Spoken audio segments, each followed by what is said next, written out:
mistakes, put the past at ease. From desert nights to arena lights, tucks up Utah, it's time to write.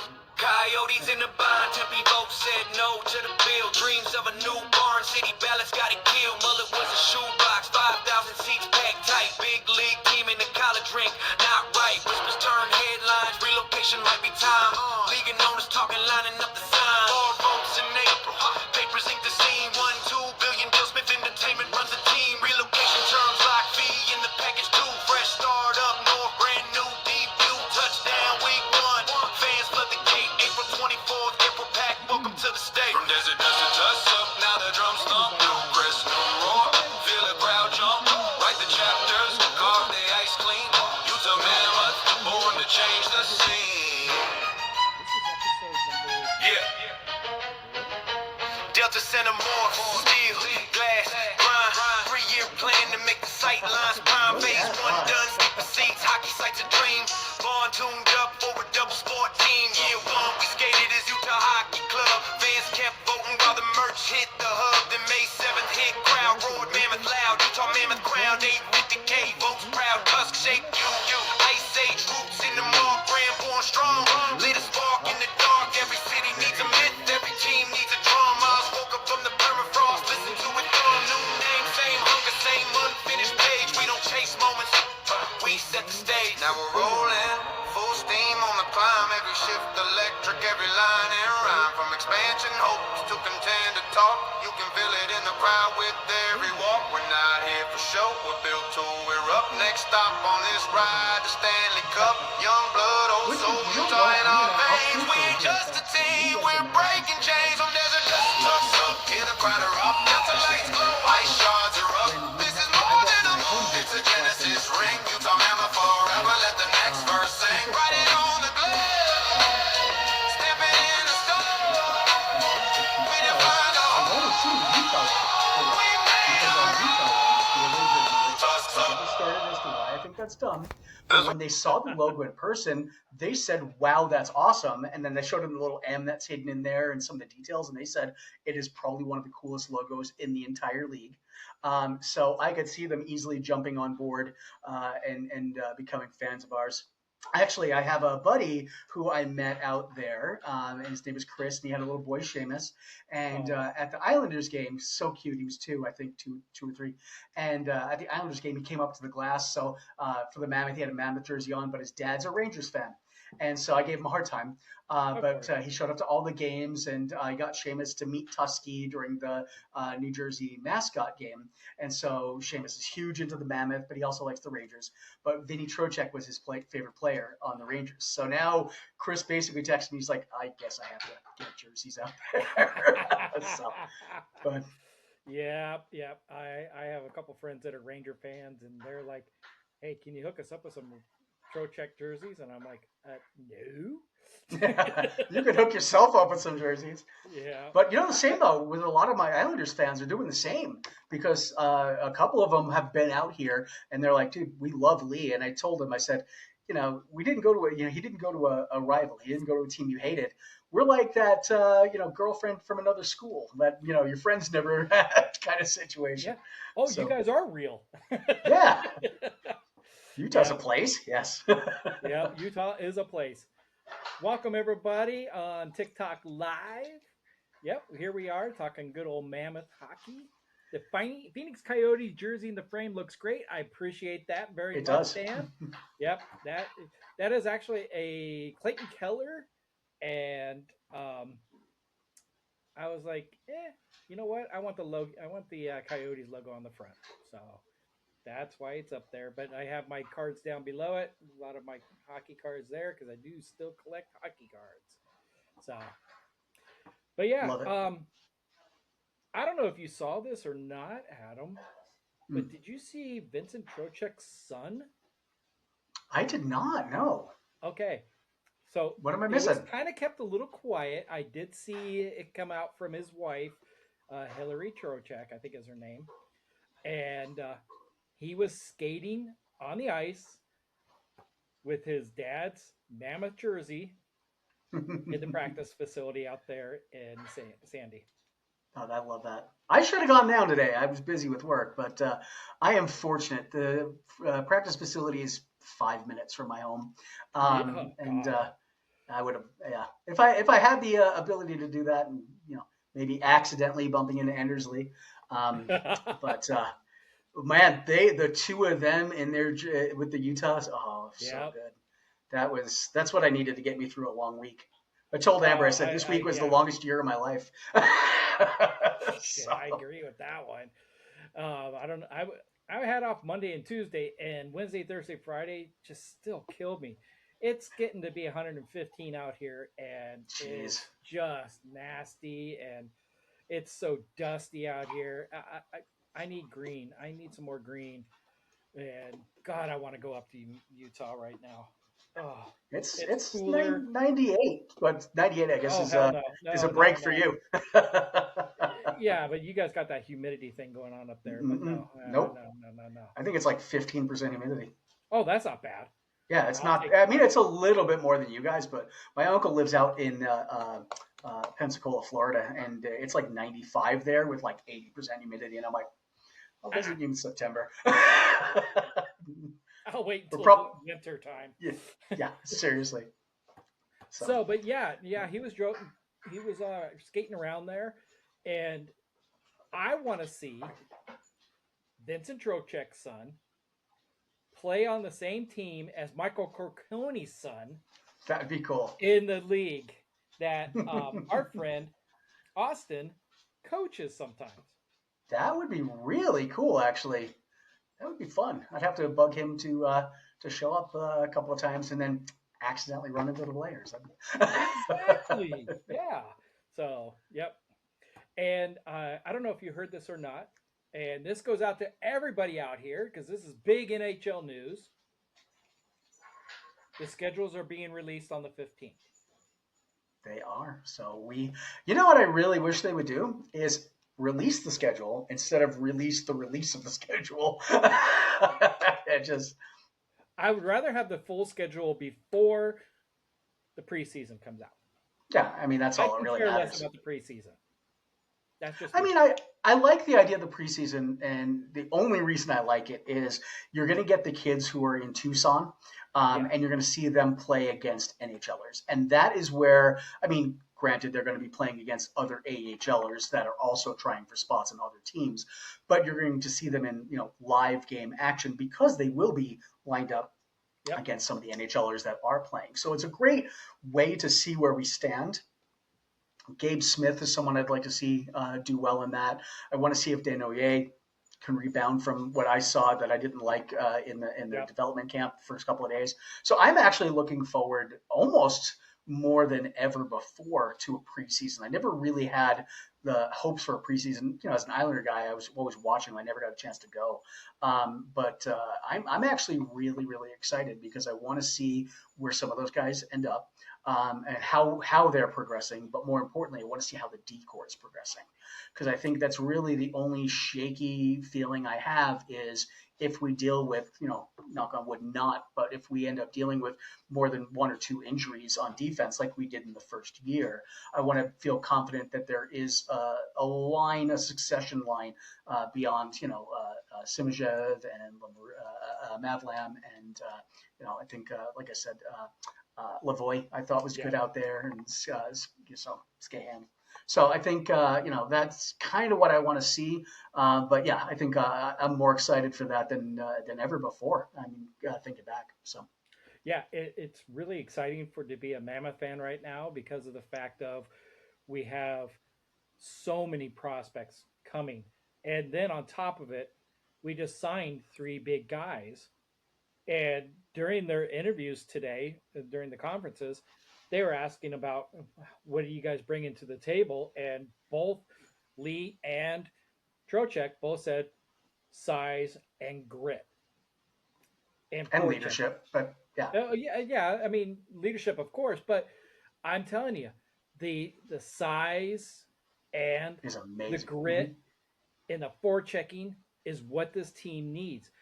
I go back to our games against Vegas in the playoffs.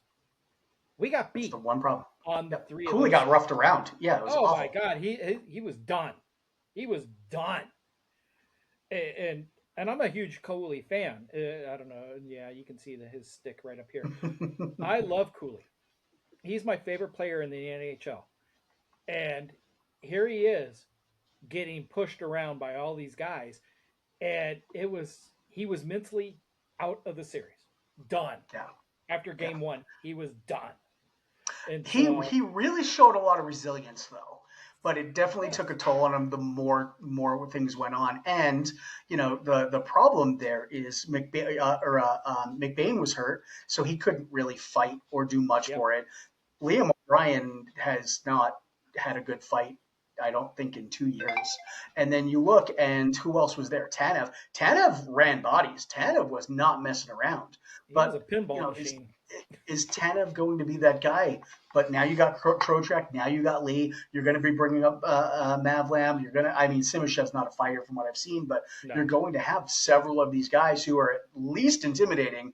I know Lee is not afraid to drop the gloves. no. So, I mean, right there, you've already added an enforcer.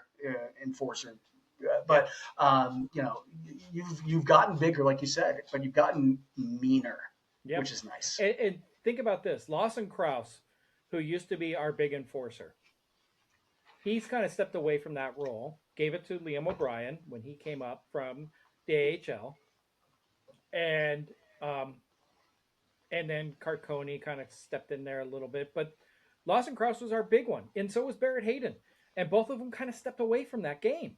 So with the additions of Lee and Trocheck now, I want to know what those two guys, because we brought Barrett Hayden back.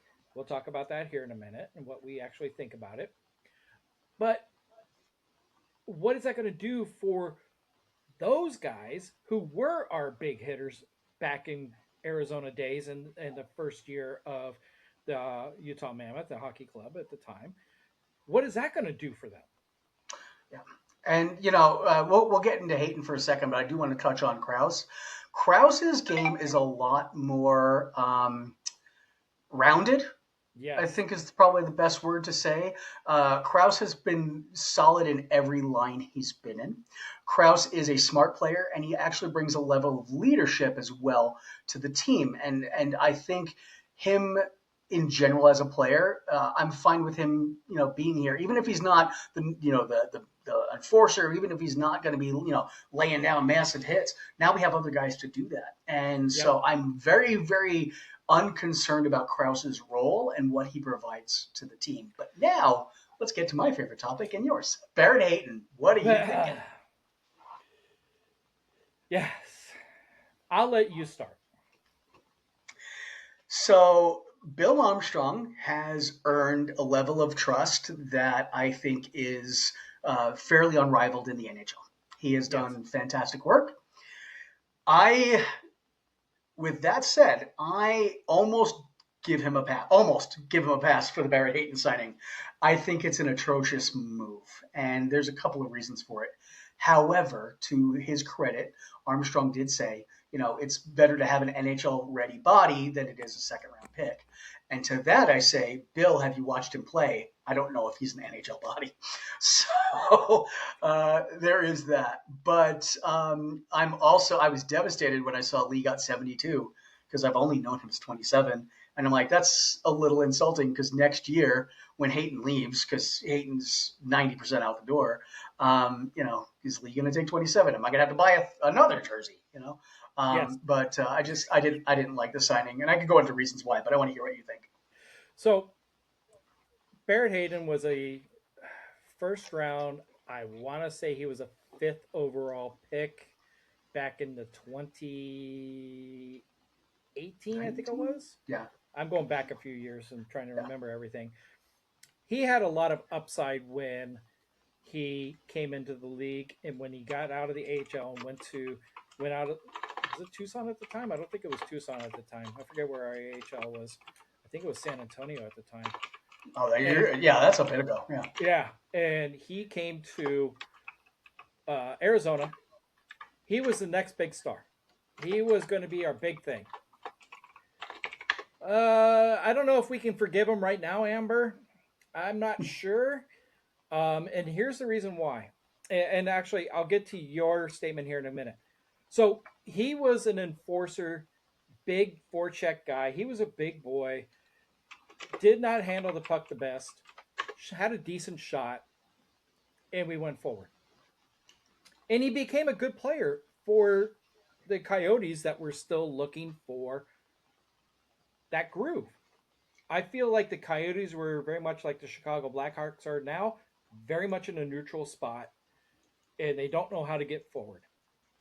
They were buyers for And years and years and years. So, by yeah, the way, I just looked it up. It was 2018, not 19. So, good on you oh for being wow, smarter than me.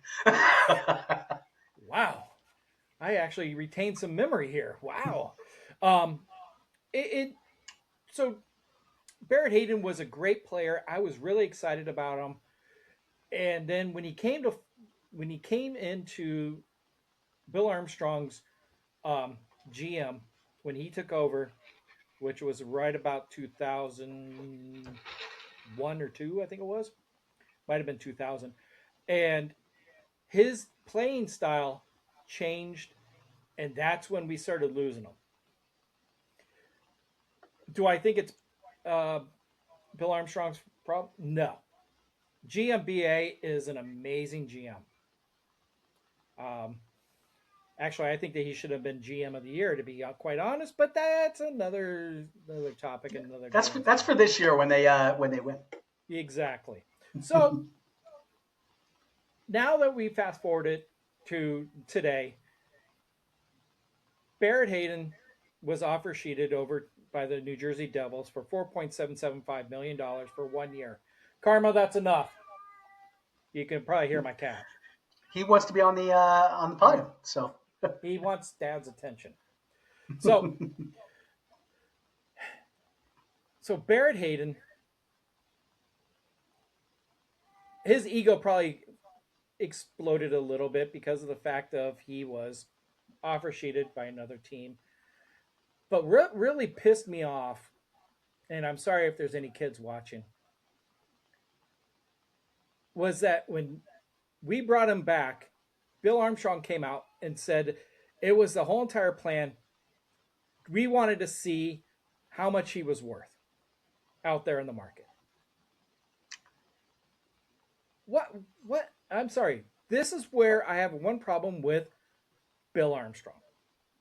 And yeah, we can all give him a pass, but he needs to set the value of the player, not another GM or another team.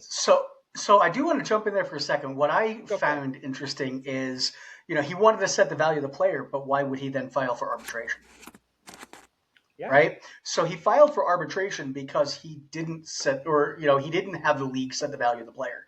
He had or wanted an arbitrator to do so. So that's the one thing with that statement. I'm glad you pointed that out. That's the one thing with that statement that stuck with me a little odd, because you're not going to spin an offer sheet positively, generally, but that comment was a little strange to me. It's pretty clear he wasn't expecting the offer sheet, but I learned something today, and hopefully this will be useful for you and anyone watching on YouTube and whatnot. Barrett Hayton and Armstrong were going to go to arbitration, and arbitration means you should not be offer sheeted. And so I was talking to a friend, and so I was talking to him. I said, George, why, I thought if they're going to arbitration, you can't get an offer sheet because that's the point of arbitration. Well, turns out that the arbitration was actually offered by Bill Armstrong and not Barrett Hayton. Correct. Because if Hayton offers the arbitration, there is no offer sheet possibility. Correct. So I think Armstrong never accounted for the offer sheet possibility, and it's and I don't want to say he has egg in his face. It's not a Verbeek situation where, oh my God, that guy has egg in his face. I think it was just a slight miscalculation more than anything, but that doesn't mean we have to like that calculation. No. Only because if he did, oh, go ahead. Go ahead. No. Go ahead and finish. Oh, I was going to say, if he did get a salary set up with arbitration, he would have been a valuable asset to move. Valuable meaning maybe we get a second for him. Maybe we get something less for him. but he would have had room. And now, unfortunately, we are locked into a situation where he is going to be here and he is going to cost 4.7, and we can't dump him. And there's a high likelihood he walks for nothing at the end of the year. Yep. And we can't dump him until July 8th. Mm. So, well, he's going to be a UFA by then. So, well, no, that's when that contract actually ends, because it was signed on July 8th. Oh yeah, it's a calendar it's 1 year. Yeah. Yep. Yeah. 1 year. So, everybody on TikTok Live, what do you guys think? Was it smart for Bill Armstrong to keep Barrett Hayden, or should he have let him go? I'd love to hear your comments. Also on here as well. Love to hear you guys' comments as well. So now, I did read up on a little bit on the not on the arbitration, but on the offer sheet in his contract. He can extend them. He can give them another Dawson, 2 years, and then we could trade him. We could. I'm going to say Dawson in chat here thinks it's a good idea. Dawson, let me know why you think that, because there is one positive I see to him, and if it's the same positive you think, I'd like to chat about that a little bit with you guys too. I disagree. I think they should have let him go, take the second round pick. 100%. But that's me. I'm not the GM by all means. I'm just if they want to give me the salary, I'll be the GM. That's fine. I'll take half the salary of Bill Armstrong, to be quite honest, as long as the league allows that. I don't know if they do or not. I don't know what the minimum is for a GM. Shoot, I'll take that, and I'll go live up there and go wine and dine. So, there you go. Go ahead, Dawson. What's your hot take? I think Tampa Bay window is opening back up. Are you talking about for the playoffs? Are you talking about for Larkin? Who are we talking about? What's going on? That is definitely a hot take. While Dawson's doing that, I wanted to ask you, since we're on offer sheets and stuff like that, was it smart for Verbeek to keep Karlsson? So it's a very complicated answer to that, and I still don't know if I think it is or not, because Karlsson is going to be that value player eventually, is what all indications say. He is not now, and if he can do it in 3 years, then maybe, but he's likely not going to do it in 3 years, so potentially not. But the opportunity cost, losing the 4 first-round picks and having the $18 million in cap space tied up, is that worth a first-line center?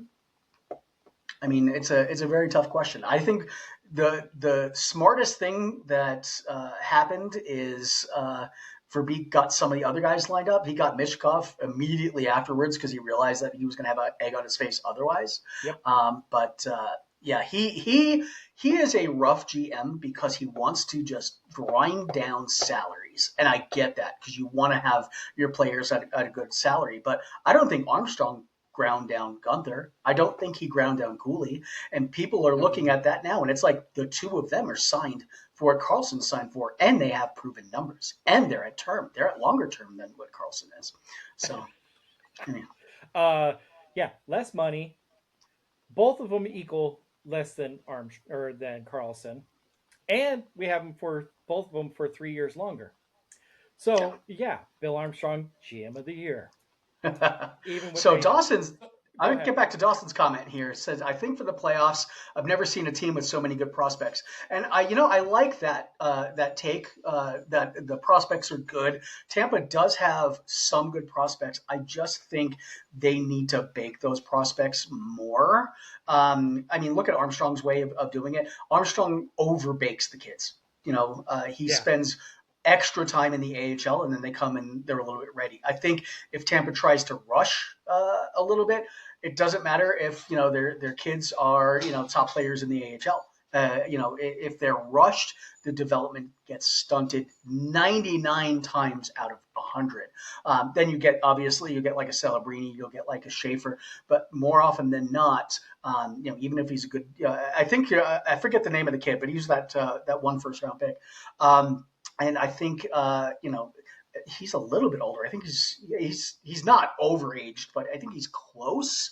But I still just you can't rush too many prospects, and if you do rush too many prospects and you have a little bit of an older core, it could potentially be bad. You want to have those guys just ready. That's my thought process.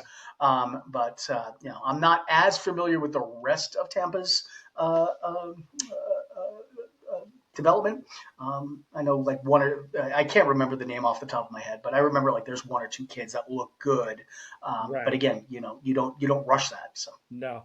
And also back to you, Dawson, about the Tampa Bay. Yes, they are the crew or the players right now on the Tampa Bay's line.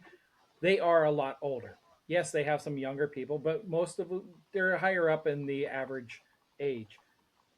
So these younger kids in the AHL and the ECHL, Finland, you did say that, and these kids all need to bake in the oven, like Adam was saying. So when the players that are on there right now, they start to retire, you bring those boys up, and you keep the process going. So back to your original statement about the playoffs. You're absolutely right. I do think that Tampa Bay will be in the playoffs, but I'm not 100% positive if they are going to be able to be in other than a wild card. I honestly, Doug, I think they're going to make third in the division simply because the rest of that division. I mean, Toronto's not going anywhere. Some of the signings that they've made. I don't think Toronto makes much. I mean, are they going to be in the last place or worst? I don't think they're going to be worst in the league, but I think they're going to be 6 to 8, 6 to 7. Yeah. Ottawa's gotten worse. Buffalo's slipped a little bit, but I think Buffalo's still strong. Detroit has so many more problems than people want to recognize.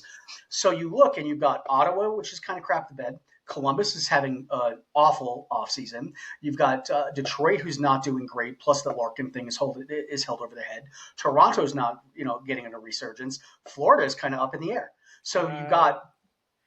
Yeah, I think... Montreal and Buffalo are really the only two locks. Boston and Tampa, I think, can fight for that third spot. But the Metro is a lot stronger. I think the Metro takes both. I agree. I think the Metro is a lot stronger. Cards, so. But I'm looking at my teams, and I can tell you exactly who's on the west side.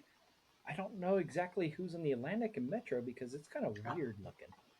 Yeah. The map. So I want to just quickly jump on here too. Pre-Java, I think is the name, said that, I'd rather have Hayton on under $5 million on a multi-year deal, but I'd rather have a second. I don't know if I would even want Hayton on a multi-year deal. My thing was this should have been a prove-it contract.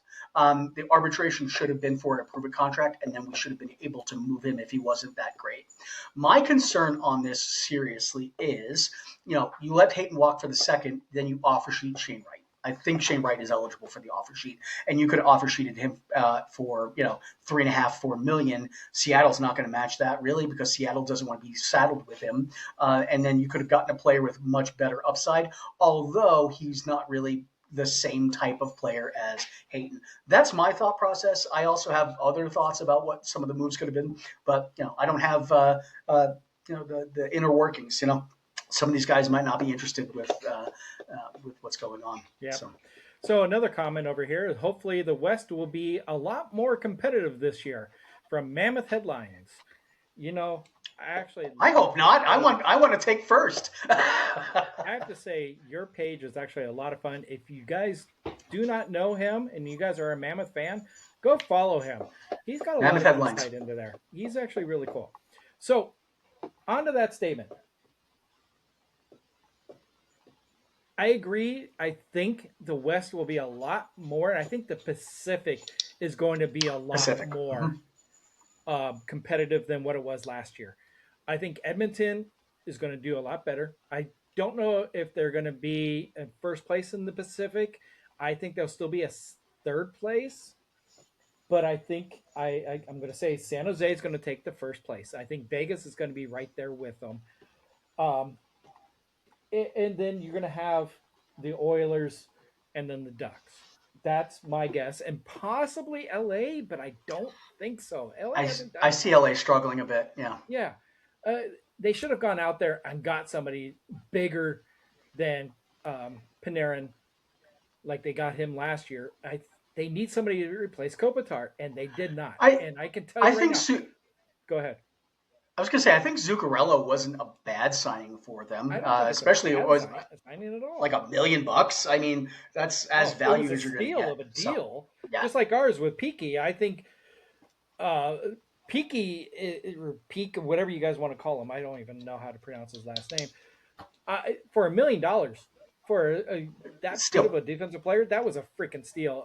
The Ducks have had a terrible offseason. It must be. Uh, I yeah. know a lot of Stick Ducks around the fans, and live. I actually want to talk about them. um, I have a lot of Ducks friends, and they're all like cheering right now because Carlson stayed because everybody else had left. They are, but Carter Gauthier and who's the other kid that's going to stay? We just mentioned him a little Mitchkov bit just ago, and signed. yeah. So they're keeping their core. I don't think they're going to be as good as what they were last year, and I tell you right now, they are going to be hurting, but they still have some players, and they're still got a lot of grit going on there. The only reason why I'm so high on Tampa is the Finland prospect. He had the most points in 20 years. Oh, that's cool. Who was that? Who's that player? I'd like to know, Dawson. Um, but going back to the Atlantic, I see Montreal. I do see Toronto turning around from last year, and I think I'm going to say it right here. And I actually said it on my other show as well. Toronto makes the playoffs. Wow, no, I do not even remotely agree with that. Doug, you're Well, crazy. I know, I know, I Well, am very crazy, but I here's the big really know. reason. Here's the big reason. They're relying on Bobrovsky. Bobrovsky is a great name. He's coming off his statistically worst year ever.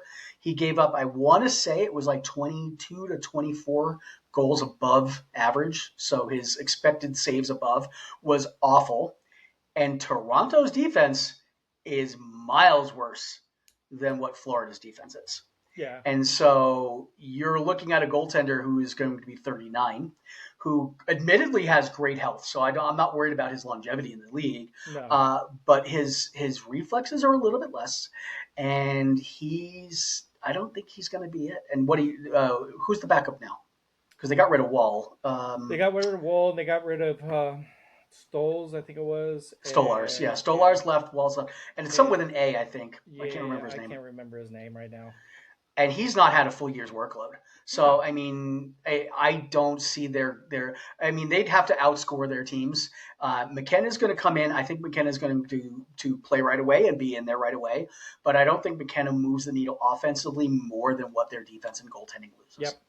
So Mammoth headlines actually goes here and talks about how it's depending upon Matthews, and you're absolutely correct. It is dependent upon Austin Matthews. He has been here in the Valley, totally working out, skating all the time. Him and Keller both live here in the Valley still. I'm in Arizona, if you guys don't know. Um, they've been here in the Valley and they've been practicing together. And seeing both those two guys practice together like they are, both of them are going to be better than what they were last year. And that's scary for Mammoth because of the fact that Keller is hotter than what he was last year. We're seeing a 100-point season. I hope so because Keller kind of disappointed me, and when it came to his power play, I mean he had I think a career low in power play goals. I Yes. mean he had great assist totals, so I really want him to do that. There was a video he did about his slap shot and how he was working on that. And I'm like, yeah, just keep working on that a little bit because your slap shot in the last year Yeah, wasn't the greatest. it kind of failed a Um, little bit there. So But I think it's cool because Matthews and Keller did play together on Team USA, Yep. and so that that'd be interesting. My thought process is maybe Matthews is like, when my contract is up, I need to go somewhere, and Keller might be like, hey, it's nice over this way. Coming board. I don't know. I honestly don't see him fitting in here. No, I don't either. We would have to give up way too much for that. And I'm not talking about like trades and stuff like that. I'm talking about just too much Assets money. and future. Yeah. Oh yeah, that too. So yeah, where we have so much set already, and it's been chiseled. It's chiseling in stone, so it's not totally set in stone. And bringing back Fair Hayden really took a chip off the wrong side. Man. Because I want to see Tej in there. I really do. So that's the one thing I really wish we could interview like Armstrong. I don't know, I'll keep pushing. But I would like you never know. You would like the flexibility there. Now I get also, hey, you don't want to have 3 or 4 rookies playing on the same time at the same thing. But yeah, I mean, is Hayton worth that extra? I don't know. Because, the way I see it is Stenlund's signing is mediocre to me. I could have taken or left Stenlund. If you leave Stenlund off, you sign Hayton for the 1-year deal. That's fine. Or you sign Stenlund and you let Hayton walk, and that way you're set. You don't need 2 fourth line centers. You just don't. And that's what we have right now. Who's not to say that halfway through the season, Tej is blowing it up in the AHL, and we go, you know what? Let's trade Stenlund. I mean, it's possible, but I don't think he has a no trade on there. Oh no, he doesn't. I'd have to take a look, but for $2 million, who cares? It was a straight up deal. So yeah, he could be a trade deadline flip or something. But the way I see it is, okay, you trade, you flip Stenlund at the trade deadline for a second rounder, let's just say, which is a high end for him. Cool. Well, you could have kept Stenlund for $2 million, traded, offer sheeted Hayton, got that second, and not wasted the $4 million and be locked in without the flexibility. So, yeah, Mammoth Headlines just pointed. I was expecting him to let Hayton walk. I was too. A lot of people were expecting him to walk. And, New Jersey was smart with how they played it because they gave him just under where they would have had to given us a first and a third. And so it kind of forced Armstrong's hand. But, again, I'm going to go back to something I said earlier. I don't think you were here for that. Armstrong actually put Hayton, they went to arbitration. So, there was no way Hayton was trying to get, $4 million plus from us, or maybe he was. He would probably trying to get $4 million plus, but there was no way Armstrong wanted that. And so, Armstrong is now overpaying for, effectively a year rental that he can't even move away from. And so is Hayton a guy that you would trade a second round pick as a rental for? And if you look at it in that situation, that's another reason I would say no. You could take that second and you could take a project like Shane Wright, or you can look at, something. Maybe Shane Wright requires a little bit more, but I said during the season, trade Hayton for Wright, give Hayton and maybe a third rounder to Seattle for Wright. Hayton's young enough where he was under contract. Seattle wants that. But, that ship has now sailed. So yeah. So, I hear your puppies. Yep, that is Puck right there. Puck's decided to come and say hi. So he wanted to hear Daddy talk, and now he's walking away. Yeah, I know. My cat just came in too, and then he walked away. So.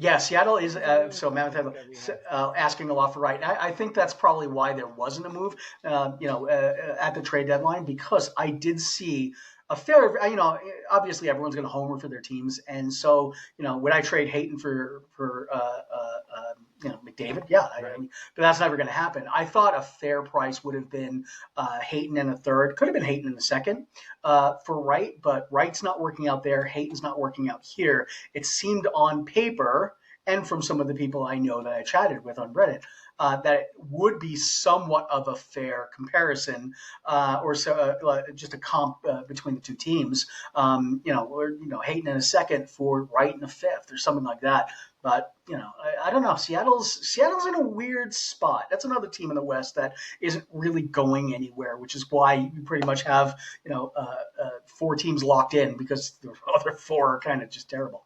Yeah. So Seattle's pulling some weird things, and it's just interesting to see what they're doing up there. I really hope that Seattle does kind of pull it out a little bit. I Just do for the too. simple Yeah. fact, they're a town that needs a good hockey team. Yeah. I mean, yes, they have the Seattle Seahawks up there. They have the Mariners up there. Both of them are decent teams, but I think hockey can do very well in there, just for the simple fact of hockey does very well in Vancouver. Even when Mm-hmm. they suck, that team is still got people coming to the games.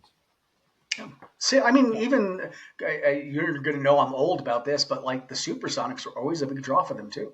oh It's a god, yeah, sports town, it and is so it would be nice to see them do well, just not at our expense ever. But exactly. it would be nice to see them pick up. I would rather them, have what the trajectory of Vegas is than ever see Vegas do anything again. But we live in the world that we live in, so. Vegas is I I kind of wish that Vegas was in the Central or Utah was in the Pacific. Because If Utah when was in the Pacific, yeah, we would have won the division. well, yeah, we would have. But the reason why I'm saying this is because of the simple fact of there was a rivalry between Arizona and Vegas when Vegas first came into this spot, Battle of the Desert. And so we had that rivalry going. And just as it was starting to bloom, we went off to the Central. Yeah. But I mean, you look at it, and now there's the rivalry between us and Colorado. So I wouldn't necessarily say that there's too much. I mean, because Arizona was still in the Central when Vegas went to the Pacific. So Nope. kind of no, they weren't. Nope. I thought We they did were. no when Seattle came in 21. Oh yeah, that's right. The That's when we realignment. went over Yeah, to yeah. Central. That's right. That's We right. had 3 years of rivalry. Oh, now we're gonna have 3 years of rivalry with Colorado. So look Uh, at that. Battle of the Rockies. I'm sorry. You know what? Eh, No, it's Battle of Colorado the had a Desert or great Battle of the series. Rockies. Colorado had a great run, but they're done. And tell me, you guys, hit like if you guys think that Colorado is done. We're going to I beat hope Colorado. Colorodo's done. Please hit You know, like. Hit I like. I I think right There we now go. as I look into as I look into 26 and beyond, Colorado is getting older. And Yeah, so they are. Colorado's window is, and the other major thing is, I really hate the Carlson move, but I kind of am sneaky happy about it because we are in a good spot.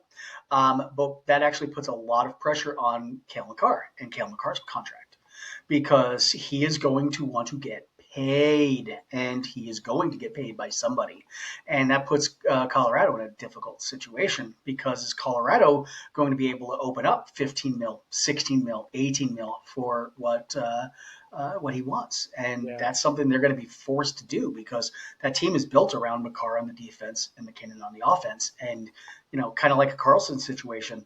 The Ducks couldn't lose Carlson, and they put themselves into a bind in doing so. But Colorado now is going to got to look at, all right, well, now market rate for a center who's unproven, a true 1C who's unproven is this, and now not just a 1C, but the best defenseman in the league. What is he going to be worth? So Yep. So, Mammoth Headlines, you're absolutely correct. I also agree to that. And I did call it out on another show that I do that the Minnesota Wild will be taking the Central with Colorado behind them. And us in third, where Dallas is in fourth, and possibly Nashville is in fourth. That's my prediction for the Central. I don't see Dallas falling too far off, but it really, really depends on what happens with uh, Robertson. See, I did not want to get on the Jason Robertson train here, but I will. I guess we're going to have to because he is a big talking point, especially for the Central. I don't think he wants to play in Dallas. I don't If either. somebody wants to play for a team, they're going to take a little bit lesser dollar amount. I'll pick on McDavid. I'll pick on McMahon or McKinnon. Both these guys signed lesser than what they should have gotten to stay in the towns that they were in. Jason Robertson, he might think that, you know what, this is a great place, but I think he secretly wants to leave. Because otherwise he would have signed for 12 and a half. Yeah. 4 I mean, years, the one 12 the and a one half. thing the one thing that he has over Carlson is, and correct me if I'm wrong, Chad. Correct me if I'm wrong, Doug. I think this is his third straight year of 30 plus goals, and so Carlson doesn't have that. So does Robertson now? I mean, this is before the Carlson deal. The Robinson thing. I think he was offered like 15 by Seattle, and he turned that Yep, down. So I mean, what does the kid want? Does he want to exactly. go to UFA? But he's got a time for that. I don't know. Maybe he's waiting for one team to put an offer out, but I don't know. I don't know what that I kid's don't thinking. know what he wants. And I don't know if anybody but him knows what he wants. Maybe his agent doesn't even. Who knows? That could be very possible too. But with the turmoil that is happening, yeah, I've heard that too about him heading to play with his brother. Um, I don't think That'd be interesting. I don't think that's going to happen. But I've been wrong before. They if he did not sign for Seattle for 15 mil a year for I want to say it was a total of 90 million, I think it was. I think Um, something like that. Yeah, yeah, and 6 for 15. yeah, and then he turned down, I believe it was 14 and a half at St. Louis. So it's not the money. Well, here's the other thing that's important to note about that. That was before this Carlson thing blew up Right. on salaries, because this Carlson thing didn't. It's not just a one-off, because Kaprizov's 8 or 17 mil was an outlier, and people were like, "What is going on there?" Now it's two, and now it's a trend, and so all of a sudden salaries have gone up overnight 25%. Oh, easy. And so, yeah, now is he trying to play for the max? Is he wanting? I think it's like 20.5. Is that what he's playing for? Because he is good, but he is not worth it. I don't think any player is worth putting that much and putting yourself through that. It's a team sport, you I know. could say that So there's one team, one person I can think of getting $20.5 million. Can you name that person? I'm assuming you're thinking McDavid. Who? McDavid. No. No. I think he should be around 12 and a half. Anybody in the chats know who I'm talking about? There's one person I think is worth $20.5 million. You got it. Bingo.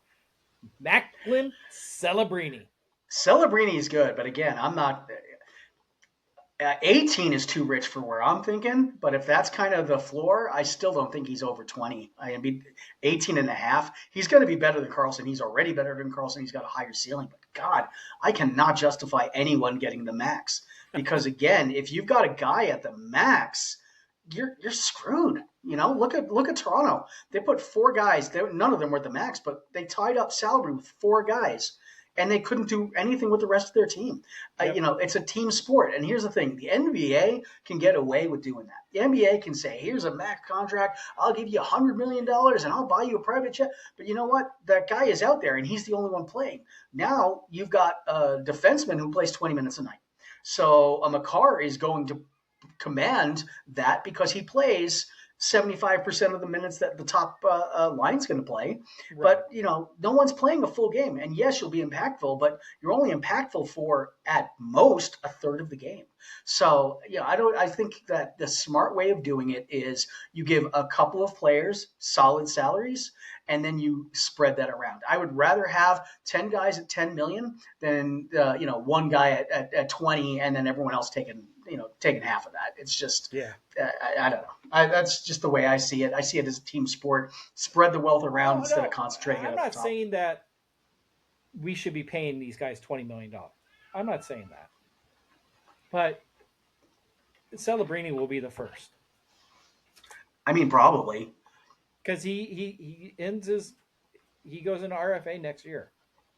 So if San Jose doesn't do it, there will be an offer sheet out there for 20 and a half.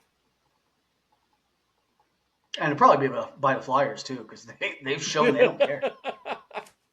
So, and Danny Briere basically just laid his thing on the table and is like, I'm going full hog on all of this. I can respect that, but I'm also like, dude, you literally blew up everything relating to the salary cap overnight. He's ruined the league. So Mammoth talked about picking up Darnell Nurse was a big upset for San Jose. I disagree. And here's the reason why. And actually, there's two reasons why. I'm wondering that as well. By the way, I'm wondering if the Flyers are going to go after Bedard or not. San Jose was below the minimum dollar amount, minimum cap. They were roughly about $6 million under the cap. So in essence, they only got Nurse for just about $3 million. Yes, they're paying $9 million, but they had to pay somebody that $6 million. So they got Darnell Nurse for another 5 years I think it's 5 years, might be 4 years, for $3 million. So I'm thinking it is actually a good thing that Darnell Nurse and San Jose is going to revitalize his defense. He's going to work with some of the great people. He's actually going to help some of these younger kids learn about the NHL. And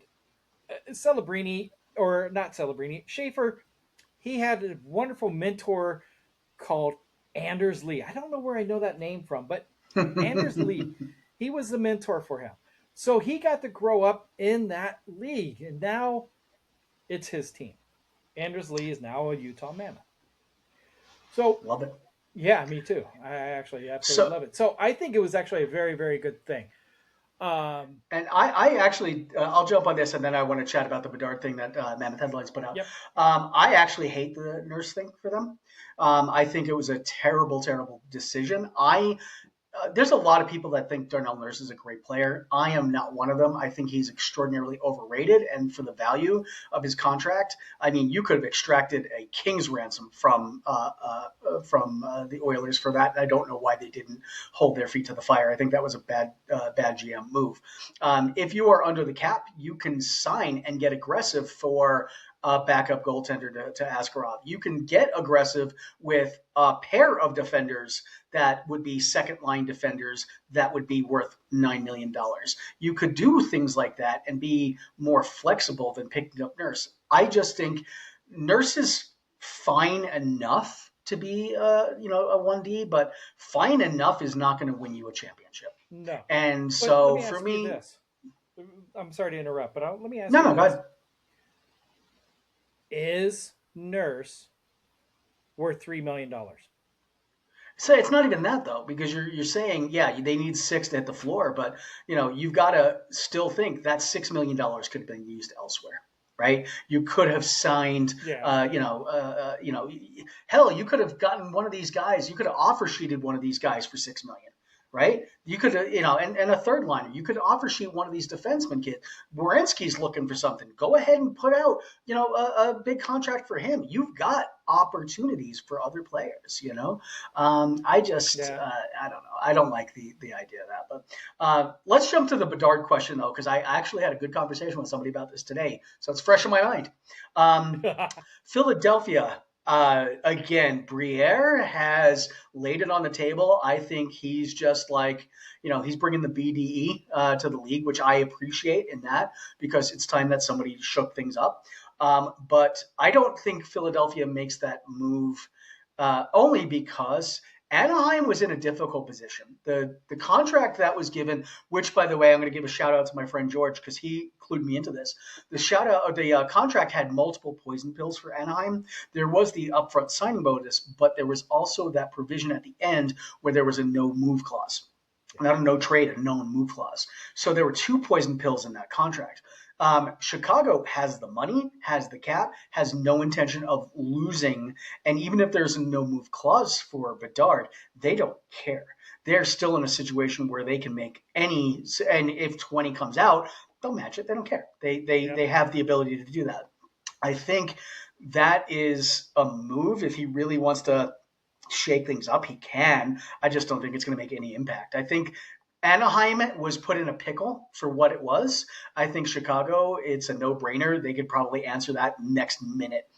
Yeah, we'll give them $100 million signing bonus in the first year, and then nothing afterwards. So Yeah. So is Alex Novicic a free agent?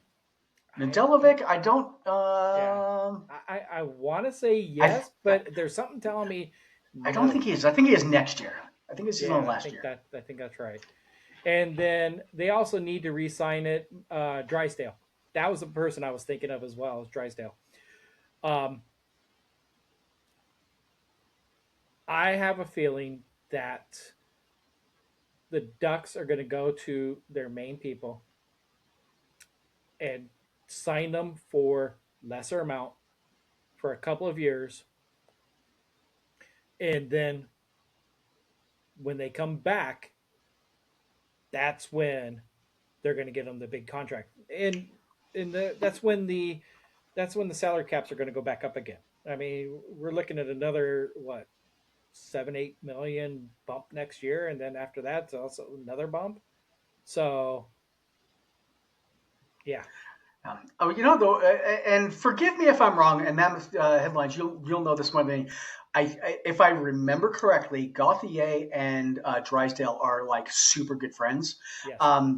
In order to sign them, you're going to probably, I mean, it's not a guarantee. They're going to have to sign both at the same time.